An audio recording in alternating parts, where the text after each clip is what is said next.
The dim street light filtered through the dusty window, cutting the floor into long slashes of light. The humid smell of Phnom Penh's tropical rain mixed with old sweat and books inside my cramped dorm room. I'm Vichika, and I was lying awake on my creaking bunk bed. The holiday was almost over, but I'd returned early. Alone. The silence was suffocating. Unable to sleep, I scrolled through my phone, mindlessly browsing. When a post on the student forum caught my eye. The experiment of bone disassembly, an ancient method. It described in disturbing detail how to dismantle a human body. But what froze my blood wasn't the text. It was the attached photo. It was my dorm room, my bed, and me, sleeping. My heart pounded against my ribs. I bolted upright, cold sweat running down my back. Who took that picture?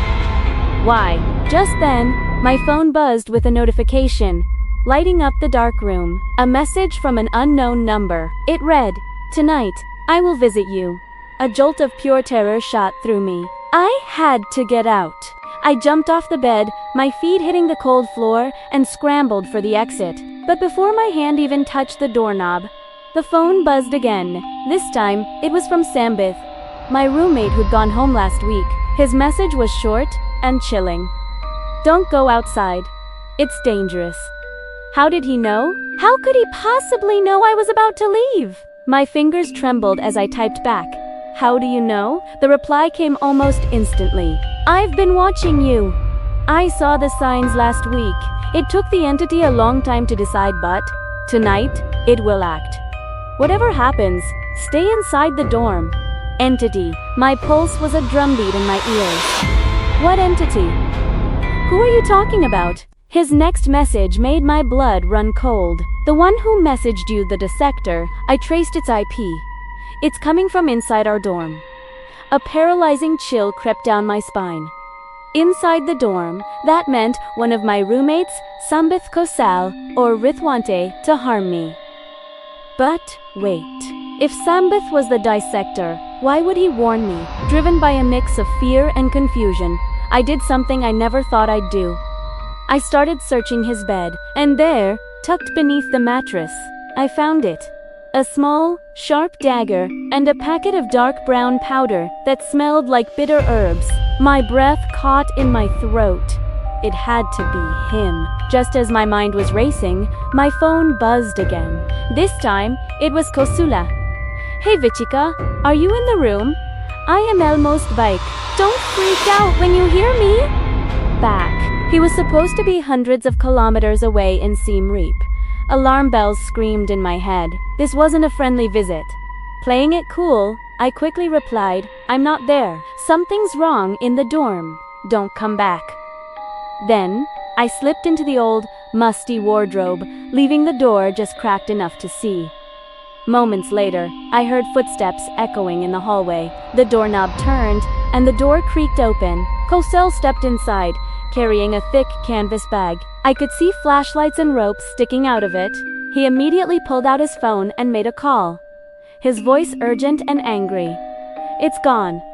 You are supposed to keep it here. Damn it. Should I tell the gatekeeper?"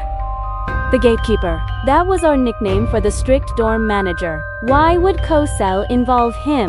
Muttering curses under his breath, Kosel turned and left, slamming the door behind him. I slowly crawled out of the wardrobe, my body shaking. It was clear now. Sambith and Kosel were working together, but if they weren't the dissector, then who was? That only left Rith. Maybe his threats were actually a bizarre warning. Primera aditono? I sent a message to Rith. "Something's happening in the dorm. Sambith and Kosal are acting strange." He replied almost immediately. "Good. You finally saw it. The dissector account is mine. I made that post to warn you." My head was spinning. "Warn me? Why not just tell me?" His answer was cryptic. "Because you wouldn't believe me. Tell me, Vichika, have you ever sleepwalked?" "No," I typed back, confused. "You don't sleepwalk. But you move in your sleep. Think about why, then you'll understand." Before I could ask what he meant, he sent a video file.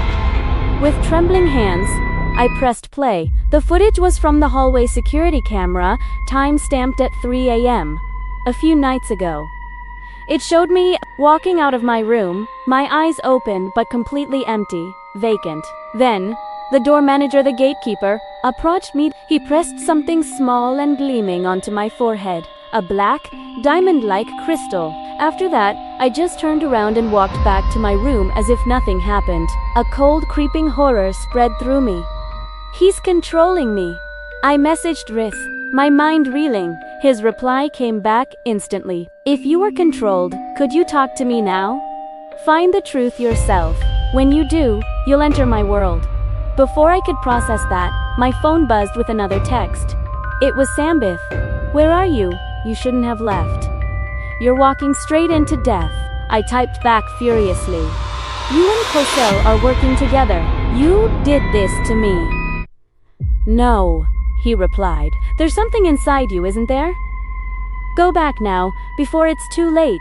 If not, I'll have to tell the gatekeeper. Why? Why would he threaten to tell the very man who seemed to be controlling me? Nothing made sense. I decided to go straight to the source. I sent a message to the manager himself. You know what's happening, don't you? He replied instantly. Where are you? I decided to test him. Rith says, you're the one pulling the strings. His reply came fast. A long block of text. 5 years ago, a student here tried forbidden Khmer rituals, ancient soul separation. One night, his whole room went mad, attacking each other. On the camera, I saw it. They all walked at night with empty eyes. I swore it would never happen again. Control is the only way to keep this dorm safe. Control. The word echoed in my mind. Then Rith's words came back to me.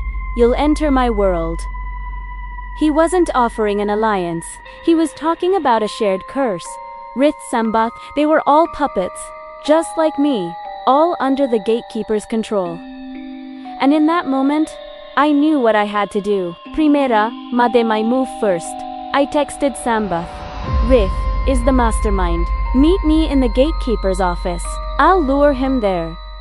Then, Primera texted Rith. I understand now. Let's meet. Tonight, the office was small, thick, with the smell of incense and cigarette smoke. Sambath, Kosal, and the gatekeeper were already there, their faces grim. When we catch Rith, the gatekeeper said, his voice low, you'll still be watched. You're dangerous, even when you're unaware. I pretended to tremble, nodding my head. Yes, sir, I whispered. He's coming. We heard footsteps in the hall. The door opened. It was Rith. In a flash, Kosel killed the lights. The room exploded into chaos. I heard grunts, crashes, the heavy thud of bodies hitting the floor. Through it all, I stood perfectly still, my heart pounding in my chest. When the lights flickered back on, all three of them, Sambath, Kosel, and the gatekeeper, were unconscious on the floor. Rith was panting, bloodied, and staring at me. It's over, he gasped. We're finally free. I smiled. A slow, cold smile. No, I said softly. Only I am. His face twisted in horror as he watched me bend down. The gatekeeper had dropped a small wooden box in the struggle. I picked it up and opened it. Inside, dozens of black, diamond-like crystals shimmered, glinting like 1,000 tiny eyes. They weren't used to control us, I whispered, looking up at him. They were used to awaken us. I took one of the crystals and, without hesitating, swallowed it. A rush of freezing air spread through my veins, a delicious, exhilarating chill. Rith screamed, but the sound was drowned out by a deep, guttural laughter that rose from my own throat. Laughter that wasn't mine anymore. In the cracked mirror on the office wall, I saw my reflection smiling back. But the eyes staring out from that face, they weren't Vichikas. They belonged to something ancient, something cruel, something that had finally awakened. Thanks for watching. If you enjoyed this journey into the darkness, don't forget to hit that like button and subscribe for more stories that will keep you up at night. See you next time.